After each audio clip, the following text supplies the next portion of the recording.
Hello students, जैसा कि हमने लास्ट लेक्चर में old concept of marketing and new concept of marketing के बारे में पढ़ा था और उनकी कुछ कैरेक्टरिस्टिक्स एंड डिफरेंसेस किए थे, उसी को आगे बढ़ाते हुए अब नेक्स्ट हमारा टॉपिक है fundamental pillars of new marketing concept. देखिए, नए मार्केटिंग कॉन्सेप्ट में हमने देखा कि कस्टमर के ऊपर बहुत ज़्यादा ध्यान दिया जाता है। तो उसी कंटेक्स्ट में नए मार्केटिंग कॉन्सेप्ट में जो है आपके पास 4 पिलर्स आते हैं। सबसे पहला आता है कस्टमर ओरिएंटेशन। कस्टमर ओरिएंटेशन की जो भी एक्टिविटीज़ होंगी वो कस्टमर के आसपास ओरिएंटेड होंगी। जो भी प्रोडक्शन किया जाएगा वो कस्टमर की नीड्स के अकॉर्डिंग किया जाएगा, जो उनको सेटिस्फाई कर सके। उनको अलग अलग सेगमेंट्स में डिवाइड किया जाएगा, उन रिसोर्सेज उनके देखे जाएंगे, किस तरह के प्रोडक्ट्स कस्टमर्स को पसंद आते हैं वो देखे जाएंगे, कंज्यूमर रिसर्च को कैरी आउट किया जाएगा। तो new marketing concept is based on customer orientation. इसका मतलब जो भी एक्टिविटीज़ की जाएंगी वेदर रिलेटेड टू प्रोडक्शन और distribution, that will be according to the need and wants of the customers. तो कस्टमर ओरिएंटेशन कुछ अजम्पशंस भी लेकर चलता है। जो न्यू मार्केटिंग का कॉन्सेप्ट जो पिलर पर डिपेंड करता है कस्टमर ओरिएंटेशन के, उसमें कुछ अजम्पशंस भी लेकर चलता है। वो ये मानकर चलता है कि कंज्यूमर जो है वो मार्केट का किंग होता है। जो प्रोड्यूसर्स हैं वो डिपेंड करते हैं कस्टमर्स पर, कस्टमर डिपेंड नहीं करता है प्रोड्यूसर्स पर, प्रोड्यूसर्स डिपेंड करते हैं आपके कस्टमर्स पर। तो और प्रोड्यूसर्स वही प्रोडक्ट प्रोड्यूस करता है जो कस्टमर के प्रोडक्ट लाइकिंग्स डिसलाइकिंग्स उनके अकॉर्डिंग होंगे, टेस्ट के अकॉर्डिंग होंगे। और प्रोड्यूसर्स नए नए ऐसे प्रोडक्ट्स भी प्रोड्यूस करता है जो कि कस्टमर को अट्रैक्ट कर सके। तो it means new marketing concept depend करता है कस्टमर ओरिएंटेशन पर। अगर कस्टमर ओरिएंटेशन होगा तो new marketing concept will be effective. इसी में सेकंड पॉइंट आपका आता है integrated marketing. New marketing concept को इफ़ेक्टिव बनाने के लिए और न्यू मार्केटिंग कॉन्सेप्ट का बेस बनाने के लिए हमें चाहिए इंटीग्रेटेड मार्केटिंग। इंटीग्रेटेड मार्केटिंग का मतलब ये है कि मार्केटिंग में जितनी भी एक्टिविटीज़ होती हैं वो सारी एक्टिविटीज़ आपकी कैसी होनी चाहिए, कोऑर्डिनेटेड होनी चाहिए। उनमें इंटरनल कंसिस्टेंसी होनी चाहिए, कोऑर्डिनेशन होना चाहिए, कोऑपरेशन होना चाहिए। जैसे कि आपके पास बहुत सारी मार्केटिंग एक्टिविटीज़ होती हैं, परचेज़ है, प्रोडक्शन है, सेल्स है, डिस्ट्रीब्यूशन है, फाइनेंस है, रिसर्च एंड डेवलपमेंट है, इंजीनियरिंग डिपार्टमेंट है, एचआरएम डिपार्टमेंट है। जितने भी डिपार्टमेंट्स हैं ऑर्गेनाइजेशन में विद रिस्पेक्ट टू मार्केटिंग और सेलिंग ऑफ प्रोडक्ट्स और प्रोडक्शन, वो सारे कैसे होने चाहिए, कोऑर्डिनेटेड होने चाहिए। तभी आपका न्यू मार्केटिंग कॉन्सेप्ट का जो थीम है वो आप अचीव कर सकते हैं, दैट इज़ कस्टमर सेटिस्फैक्शन। इसी कंटेक्स्ट में थर्ड पॉइंट हमारा यही है, कस्टमर सेटिस्फैक्शन। कि न्यू मार्केटिंग कॉन्सेप्ट किस पर बेस्ड करता है, profit maximisation through customer satisfaction. उसको कस्टमर्स को सेटिस्फाई कराना ज़रूरी होता है, कस्टमर को ऐसे प्रोडक्ट प्रोवाइड कराना जो उसकी यूटिलिटी के अकॉर्डिंग हो, जो उसको उसकी यूटिलिटी को सेटिस्फाई करे, उसको उसके पर्पज़ को सेटिस्फाई करे।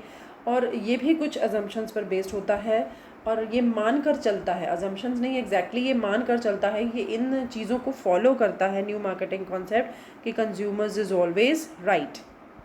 Consumer is always right, consumer हमेशा सही होता है। Customer is our in our purpose, customer is not dependent on us. Again ये वही अजम्पशंस हैं जो हमने फर्स्ट पॉइंट में देखे कस्टमर ओरिएंटेशन में। वो सभी अजम्पशंस कस्टमर सेटिस्फैक्शन वाले पिलर को फॉलो करने में आपको याद रखनी पड़ेंगी। And last in this category is consumer welfare. Customer satisfaction के साथ साथ आपको कस्टमर का वेलफेयर भी करना पड़ेगा।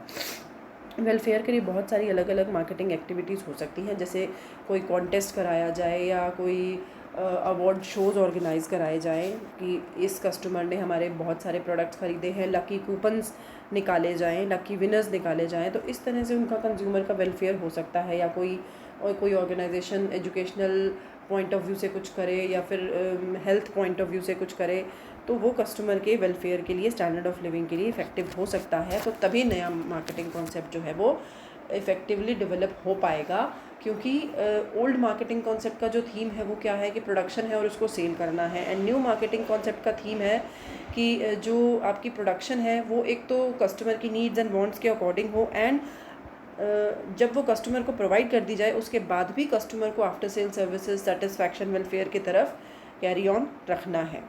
तो ये थे आपके न्यू मार्केटिंग कॉन्सेप्ट के कुछ पिलर्स, जिन पिलर्स के ऊपर वो मार्केटिंग कॉन्सेप्ट खड़ा है।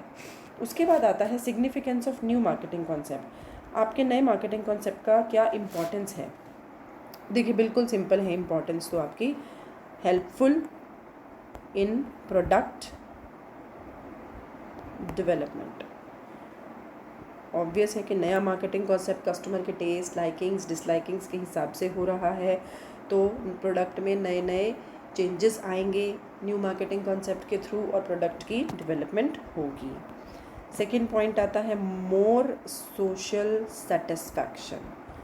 जो सेटिस्फैक्शन है कस्टमर की वो ज़्यादा बढ़ेगी, क्योंकि उनको प्रोडक्ट जो है वो अच्छी क्वालिटी के सफिशेंट क्वांटिटी में रीज़नेबल प्राइस पर मिल रहे हैं, जहां उनको चाहिए, जिस जगह पर चाहिए वहाँ मिल रहे हैं, उनकी चॉइस के प्रोडक्ट मिल रहे हैं, उनकी स्टैंडर्ड ऑफ लिविंग बढ़ रही है, तो सेटिस्फैक्शन ऑब्वियस उनका आएगा। और इसी सेटिस्फैक्शन से आपके ऊपर पॉजिटिव इम्पैक्ट पड़ता है, पॉजिटिव इम्पैक्ट ऑन प्रॉफिटेबिलिटी, आपकी प्रॉफिटेबिलिटी पर पॉजिटिव इम्पैक्ट पड़ता है, क्योंकि इन सब चीज़ों से आपके प्रॉफिट्स इंक्रीज़ होते हैं।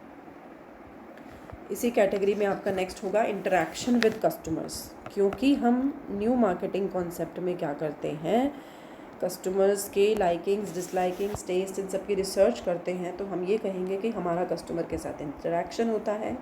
ओवरऑल हमारे marketing organization, marketing operations, marketing activities में क्या होती है, इम्प्रूवमेंट होती है। इसको भी हम एक पॉइंट में काउंट कर सकते हैं। कॉम्पिटिटिव मार्केट में एग्जिस्ट करने के लिए भी नए मार्केटिंग कॉन्सेप्ट बहुत हेल्पफुल होते हैं। पुराने मार्केटिंग कॉन्सेप्ट के हिसाब से आप मार्केट में स्टे नहीं कर सकते, क्योंकि आजकल मार्केट में कंपटीशन बहुत है और सभी कॉम्पिटिटर्स नए नए टेक्निक्स यूज़ करते हैं कस्टमर्स को अपनी तरफ अट्रैक्ट करने के लिए। तो इन ऐसे केस में अगर आप ओल्ड मार्केटिंग कॉन्सेप्ट पर चलेंगे तो आपका प्रोडक्ट इफ़ेक्टिवली सेल नहीं हो पाएगा। तो और ये सब चीज़ें मिलने के बाद लास्ट बेनिफिट जो हमारा आता है वो आता है ग्रोथ, फर्म की ग्रोथ होती है। ऑब्वियस, जब कस्टमर प्रोडक्ट की डिमांड कर रहा है, प्रोडक्ट की प्रोडक्शन ज़्यादा होगी, प्रोडक्ट की सेल ज़्यादा होगी, प्रॉफिट ज़्यादा होंगे, कस्टमर्स आपसे सेटिस्फाई हैं, तो ग्रोथ आना ज़रूरी है। इसके बाद आपके पास आता है factors affecting adoption of new marketing concept, कि हमें नए मार्केटिंग कॉन्सेप्ट को अडॉप्ट करने के लिए कुछ फैक्टर्स हमारे सामने आते हैं कि हम क्यों अडॉप्ट करते हैं नए मार्केटिंग कॉन्सेप्ट को, हम पुराने मार्केटिंग कॉन्सेप्ट से क्यों नहीं चलते। इसमें सबसे पहला आता है आपका टेक्निकल प्रोग्रेस, कि हमारे जो प्रोडक्ट्स हैं, हमारी जो टेक्निक्स हैं वो बहुत इतनी ज़्यादा एडवांस्ड हो गई हैं कि पुराने ट्रेडिशनल मेथड से प्रोड्यूस किए हुए प्रोडक्ट्स आजकल कस्टमर्स भी पसंद नहीं करते। तो टेक्निकल प्रोग्रेस इतनी ज़्यादा हो गई है कि कस्टमर्स को भी नई नई टेक्निक के प्रोडक्ट्स मार्केट में चाहिए और उनको यूज़ करने हैं, तो उसको यूज़ करने के लिए आपको नया मार्केटिंग कॉन्सेप्ट अडॉप्ट करना पड़ता है। उसके बाद आती हैं चेंज्ड मार्केट्स। आपकी मार्केट्स भी चेंज हो गई हैं। पहले के जो कस्टमर्स थे उन कस्टमर्स का इनकम लेवल लो होता था, लेकिन आजकल क्या है, पॉपुलेशन भी इंक्रीज़ हो रही है, इनकम भी बहुत तेज़ी से बढ़ रही हैं, सेविंग्स लोग कर रहे हैं, मार्केट की कंडीशंस चेंज हो गई हैं, कस्टमर्स इतना अवेयर हो चुका है, स्टैंडर्ड ऑफ लिविंग पर वो ज़्यादा ध्यान देता है। तो इस वजह से, क्योंकि हमारी मार्केट्स चेंज हो गई हैं, तो हमें भी चेंज होना पड़ेगा, हमें भी शिफ्ट होना पड़ेगा from old marketing concept to new marketing concept. इसी तरह से आपके जो चैनल्स हैं, जैसे मार्केट चेंज हुई उसी तरह से आपके डिस्ट्रीब्यूशन चैनल्स भी चेंज हो गए।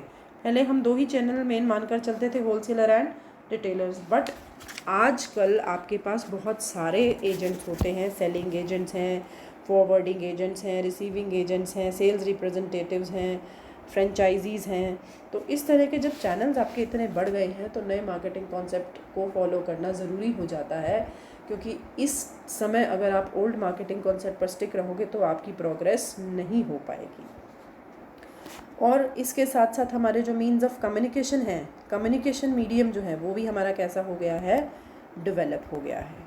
तो उसमें भी हम प्रेफर करते हैं कि हम न्यू कॉन्सेप्ट ऑफ मार्केटिंग को यूज़ करें, क्योंकि कस्टमर अवेयर इतना है, उसको हर चीज़ की जानकारी है, और अगर उसको ये पता लगता है कि हमारी फर्म ओल्ड कॉन्सेप्ट को फॉलो कर रही है और कॉम्पिटिटर की फर्म न्यू कॉन्सेप्ट को फॉलो कर रही है, तो वो डेफिनेटली आपके प्रोडक्ट को छोड़कर नए प्रोडक्ट की तरफ शिफ्ट हो सकता है।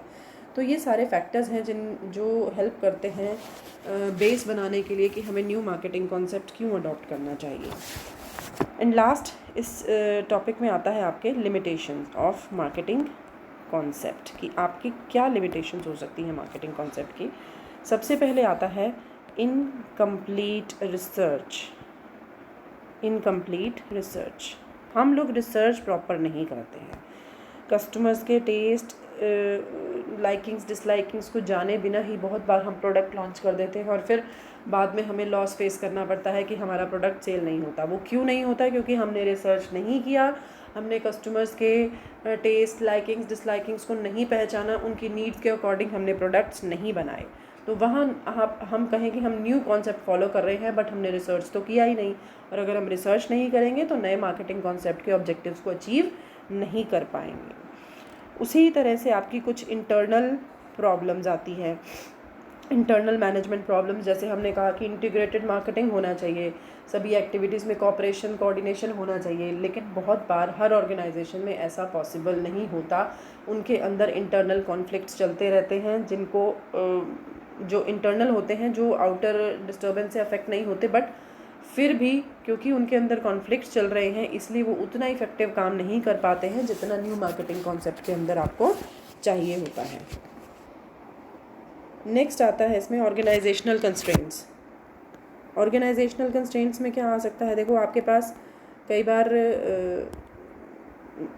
फाइनेंस पूरा नहीं होता है, कई बार आपके पास ह्यूमन रिसोर्सेज पूरे नहीं होते हैं, स्ट्राइक हो जाती है, लॉकआउट हो जाता है, तो वहाँ आपको लेबर सप्लाई नहीं मिल पाती है, टेक्निकल प्रोग्रेस इतनी नहीं होती है, मशीनरी आपके पास लेटेस्ट नहीं है। तो बहुत बार ऑर्गेनाइजेशनल कंस्ट्रेंट्स भी ऐसे होते हैं जो न्यू मार्केटिंग कॉन्सेप्ट को फॉलो करने में थोड़ा सा प्रॉब्लम क्रिएट करते हैं। तो इस तरह के कुछ आपके पॉइंट्स हैं जो आपको ये बता सकते हैं कि न्यू मार्केटिंग कॉन्सेप्ट को अचीव करने में आपको थोड़ी सी प्रॉब्लम आ सकती है। तो उन कंस्ट्रेंट्स को आपको दूर करना है, और उसके हिसाब से आपको पिलर्स को फॉलो करते हुए customer satisfaction, customer orientation, research proper तरीके से करें, टेक्निकल प्रोग्रेस अपनी पूरी रखें, तभी हम नए मार्केटिंग कॉन्सेप्ट को प्रॉपरली अप्लाई कर पाएंगे और उसके जो सेट ऑब्जेक्टिव्स हैं उनको अचीव कर पाएंगे। तो आई होप आपको ये टॉपिक क्लियर हुआ होगा। Thank you.